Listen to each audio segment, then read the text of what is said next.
The fear वे। कहानी की शुरुआत में हम डिजर्टेड एरिया में एक लड़की को भागते हुए देखते हैं जो शायद डिप्रेस्ड थी और किसी चीज से भाग रही थी। वो लड़की रोती हुई आगे बढ़ती है और तभी वो नीचे गिर जाती है और वो जमीन के अंदर खोदती है और उसके अंदर 2 सिक्के डाल देती है। तभी उसके पीछे काला कोट पहने हुआ एक बंदा आता है जो उसे खींचकर अपने साथ ले जाता है। फिर हमें इस रोड पर सारा और माइकल नाम का एक कपल दिखाया जाता है जिनकी सगाई हो गई थी लेकिन उनकी शादी अभी नहीं हुई थी। वो दोनों इस रिलेशनशिप में बहुत ज्यादा खुश थे और सारा उसे अपनी माँ के घर ले जा रही थी ताकि वो उसे अपनी माँ से मिला सके। सारा बताती है कि उसके जो पिता थे वो सारी जिंदगी काम करते रहे ताकि वो उसकी माँ और उसे एक अच्छी जिंदगी दे सके। जब वो दोनों आगे बढ़ रहे होते हैं तो अचानक उनकी गाड़ी किसी चीज से टकरा जाती है जिससे उनका एक्सीडेंट होते होते बचता है। माइकल सारा से कहता है कि वो गाड़ी में रहे और वो देखने के लिए जा रहा है। जब वो बाहर जाता है तो देखता है कि वहाँ पर कुछ भी नहीं है और जब सारा नहीं मानती तो वो भी बाहर आ जाती है और देखती है कि वहाँ पर सच में कुछ नहीं है। ये देख वो हैरान हो जाते हैं और सोचते हैं कि अगर उनकी गाड़ी से कुछ भी नहीं टकराया तो उनकी गाड़ी को किससे टक्कर लगी। तभी उन्हें जमीन पर कुछ बर्फ नजर आती है जिससे उन्हें लगता है कि शायद उनकी गाड़ी इसमें फिसल गई होगी, लेकिन इतनी गर्मी में बर्फ का होना बहुत अजीब बात थी। उसके बाद दोनों गाड़ी में बैठकर वहां से निकल जाते हैं और हम उस काले कोट वाले बंदे को देखते हैं जो कि उन्हें दूर से देख रहा था।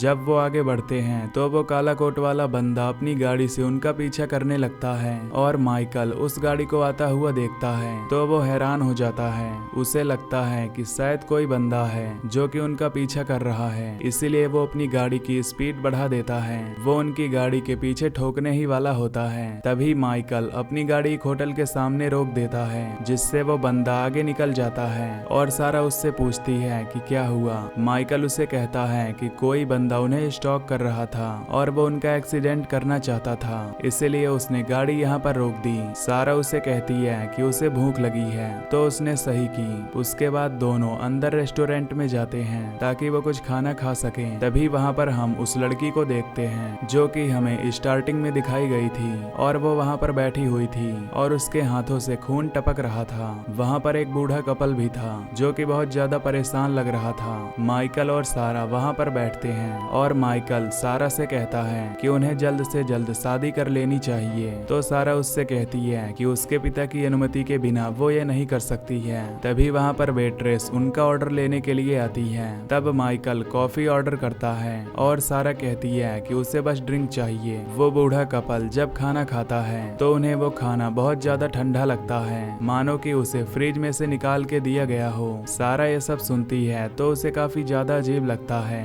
और तभी वहाँ पर मैनेजर आता है उन दोनों को हैंडल करने के लिए। मैनेजर उनसे कहता है कि यहाँ का खाना बिल्कुल सही है तो वो लोग दिक्कत ना लें, वो उनका खाना चेंज कर देंगे। तभी वेट्रेस ड्रिंक लेकर आती है तो वो उन्हें 2 क्वार्टर देती है। इधर हम उस स्टॉकर को देखते हैं जो कि उनका रेस्टोरेंट से बाहर आने का इंतजार कर रहा था, जिसके दांत बहुत ही लंबे थे, मानो कि वो एक डीमन हो। वो अपने रेडियो में वो सब बातें सुन रहा होता है जो उस रेस्टोरेंट में चल रही थी, जिससे हम जान पाते हैं कि उसके अंदर कुछ शक्तियां हैं। सारा वेटर से पूछती है कि यहाँ पर सिग्नल क्यों नहीं आते तो वो उसे कहती है कि एक डेड जोन है, यहाँ पर टावर नहीं है। उसके बाद माइकल वॉशरूम के लिए जाता है जहाँ दीवार पर हम मैनेजर, वेटर और शेफ की फोटो देखते हैं और उसके नीचे उनका ओपनिंग डेज लिखा था नवंबर 2, 1927, यानी 1927 से ये रेस्टोरेंट यहाँ पर था। पर हैरानी की बात ये थी कि ये लोग अब भी वैसे ही दिख रहे थे। इधर बाहर वो बंदा अपनी शक्तियों से वहाँ की तारें काट देता है ताकि वो लोग अपने फोन से किसी को कॉल न कर सकें। इधर जब वो कुक सारा को खाना सर्व करता है तो वो उसे टिप के तौर पर बहुत सारे पैसे देती है, पर वो उसे कहता है कि उसे पैसे नहीं चाहिए। तो सारा उससे कहती है कि उसके पिता भी ऐसे ही हार्ड वर्क करते हैं और वो पूरी जिंदगी उनके लिए कुछ भी नहीं कर पाई है और वो भी उसके पिता की एज का है, तो वो इन पैसों को रख ले। ये सुनकर वो बंदा खुश हो जाता है और उन पैसों को रख लेता है और उसके बाद माइकल और सारा अपना पैक फूड लेकर वहाँ से जाने लगते हैं। जब दोनों अपनी कार में आगे बढ़ते हैं तो फिर से उनकी गाड़ी ठोकर खा जाती है, जिसे देखकर वो दोनों हैरान हो जाते हैं और सोचते हैं कि बार बार उनके साथ ऐसा क्यों हो रहा है। सारा देखने के लिए नीचे उतरती है लेकिन वहाँ पर कोई भी नहीं होता। इधर हम उस बंदे को देखते हैं जिसके पास सारा और माइकल की तस्वीर थी थी और अगले पल हम उस तस्वीर को डिजर्ट में देखते हैं जहाँ पर 2 सिक्के रखे हुए थे। इधर कुक और वेट्रेस मैनेजर के पास आते हैं और उससे पूछते हैं कि आखिर वो लोग उनके साथ क्या करेंगे। तो वो उनसे कहता है कि उनके पास और कोई चारा नहीं है, इसीलिए जो होता है वो लोग होने देंगे। वो दोनों उससे कहते हैं कि उन्हें उस कपल की मदद करनी चाहिए, लेकिन मैनेजर उनसे कहता है कि वो ऐसा बिल्कुल नहीं कर सकते। उन्होंने ऐसा किया तो वो लोग भी सजा के पात्र बन जाएंगे। उसने उन तीनों के लिए उससे डील की थी, तब जाकर वो माना था और वो लोग उसके लिए ही काम कर रहे हैं, तो वो उससे गद्दारी नहीं करेंगे। तभी वो जख्मी लड़की कहती है कि वो उन दोनों को उसे सौंप दे और उसका जो मर्जी वो उनके साथ कर लेगी। ये सुनकर मैनेजर उससे कहता है कि वो ऐसा बिल्कुल नहीं कर सकता। दोस्तों, इनके कन्वर्सेशन से हम जान पाते हैं कि ये लोग यहाँ पर एक टाइम लूप में फंसे हुए हैं और वो लोग वहाँ से बाहर निकलना चाहते हैं, लेकिन वो बाहर नहीं निकल सकते। जो बाहर कार वाला बंदा है वो शायद डोर कीपर है, जो उनकी रूह को अपनी दुनिया में ले जाना चाहता है। इधर सारा और माइकल सोच रहे होते हैं कि आखिर उनके साथ ये क्या चल रहा है। तभी उन्हें एक गाड़ी नजर आती है जो कि ठीक उनके पीछे खड़ी हुई थी और ये देखकर सारा उस बंदे से बात करने के लिए जाती है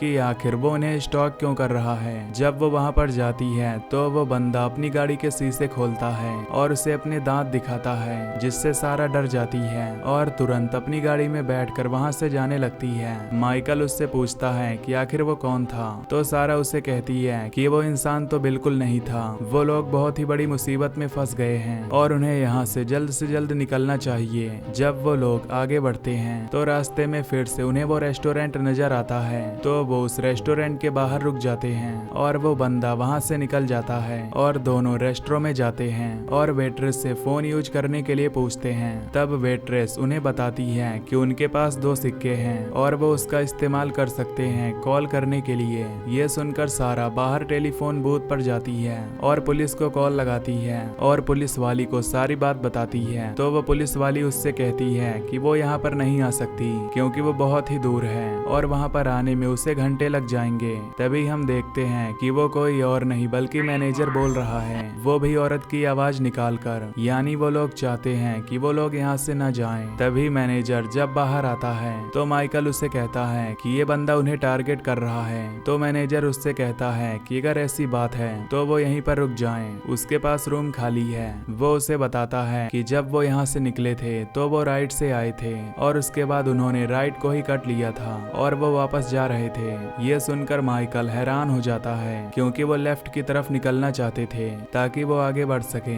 माइकल और सारा को कुछ भी समझ नहीं आ रहा होता, इसीलिए वो दोनों रिलैक्स करते हैं। सारा वेटर से और सिक्के मांगती है ताकि वो पुलिस को दोबारा कॉल कर सके, तो वेटर उससे कहती है कि वो सिर्फ उसे 2 सिक्के ही दे सकती है। तभी वो डिप्रेस लड़की उनके पास आती है और उन्हें अपने सिक्के देती है, लेकिन तभी मैनेजर उन सिक्कों को उठा लेता है और उनसे कहता है कि वो ऐसा बिल्कुल नहीं कर सकती।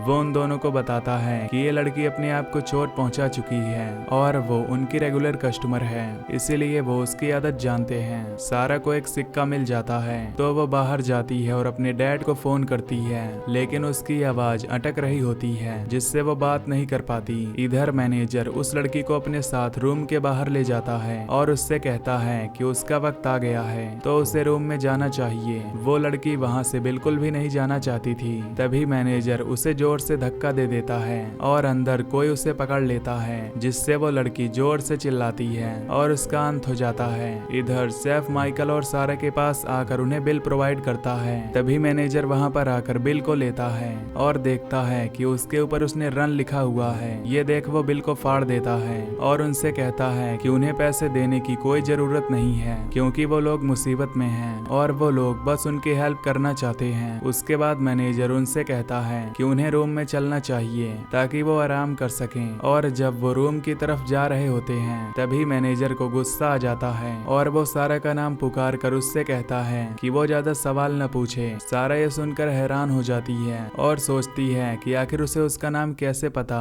माइकल उसे हमेशा बेब कहकर पुकारता है और उसने अपना नाम तो उसे बताया ही नहीं। उसे वहाँ पर कुछ गड़बड़ लगती है और वो माइकल को इस बारे में बताती है। तभी सारा अपने साइड वाले रूम के अंदर उस लड़की को देखती है जिसे एक बंदा पकड़कर अपने साथ ले जाता है और ये देखकर वो बहुत घबरा जाती है। तभी मैनेजर माइकल का भी नाम लेता है और माइकल ये सुनकर उससे पूछता है कि उसे उनके नाम कैसे पता। मैनेजर मैनेजर उसे कहता है कि वो उसे इस बारे में एक्सप्लेन कर सकता है, लेकिन वो दोनों समझ जाते हैं कि वो उस बंदे से मिला हुआ है, इसलिए वो अपनी गाड़ी की तरफ भागते हैं और वहां से भाग निकलते हैं। सेफ और वेटर उससे पूछते हैं कि क्या वो उनकी मदद कर सकते हैं, तो मैनेजर उन पर चिल्लाकर कहता है कि वो कोई एंजल्स नहीं है, वो लोग यहाँ पर फंसे हुए हैं और अपना अपना काम कर रहे हैं। वो दोनों जब गाड़ी में होते हैं तो वो देखते हैं कि वो बार बार उसी रेस्टोरेंट के पास ही आ रहे हैं, मानो कि वो एक लूप में फंस गए हैं और वहां से बाहर ही ना निकल पा रहे हों। इधर शेफ मैनेजर के पास जाता है और उससे पूछता है कि अब उन्हें क्या करना चाहिए, और कहता है कि उन्हें पूरी तरह उस पर ही छोड़ देना चाहिए, जो चाहे वो कर सकता है। इधर सारा और माइकल के गाड़ी के पीछे दोबारा से वो बंदा लग जाता है और वो बार बार वहां से बाहर निकलने की कोशिश करते हैं, लेकिन वो वहां से बाहर नहीं निकल पाते।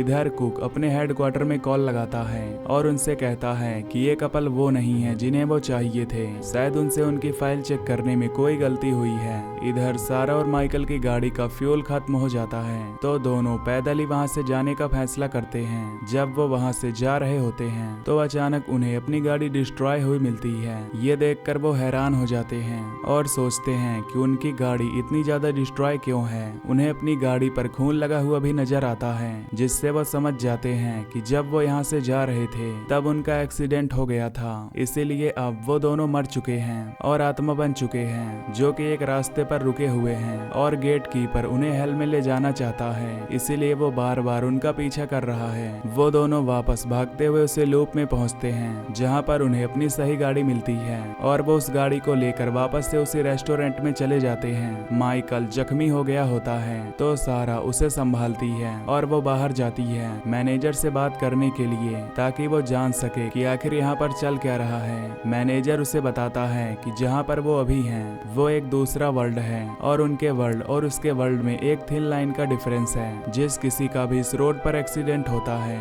वो इस वर्ल्ड में आ जाता है ताकि ये फैसला कर सकें कि उसे हेल में भेजा जाएगा या हेवन में। वो उसे कहता है कि ये पुर्गातोरी है और यहाँ से उन दोनों का भी फैसला होगा कि वो दोनों कहाँ पर जाएंगे। वो लोग यहाँ पर कई सालों से फंसे हुए हैं, इसीलिए उन लोगों ने उन्हें मैनेजमेंट का काम दिया है ताकि वो लोगों को उस कमरे में भेज सकें और वो लोग डिसाइड करें कि उन्हें कहाँ भेजना है। वो जो बंदा उन्हें दूर दिख रहा है वो पेरी मैन है, जो कि उन्हें अपने साथ लेकर जाएगा, इसीलिए वो हर किसी का पीछा करता है और उन्हें स्टॉक करता है ताकि वो आत्मा को अपने साथ ले जा सके। सारा उससे पूछती है कि क्या वो लोग मर चुके हैं, तो वो उसे कहता है कि वो अभी जिंदगी और मौत के बीच लड़ रहे हैं। जब फेरी मैन उनकी आत्मा को ले जाएगा तब वो पूरी तरह मरेंगे और यहाँ पर जो टाइम उन्होंने स्पेंड किया है वो रियल लाइफ में उन्होंने सिर्फ कुछ सेकंड स्पेंड किए होंगे, यानी कि अभी वो लोग जिंदा हैं और अपनी जान बचा सकते हैं, क्योंकि वो जानता है कि वो प्रेग्नेंट है और इसीलिए वो उसकी मदद करने के लिए तैयार है ताकि उसका बच्चा जिंदा रह सके।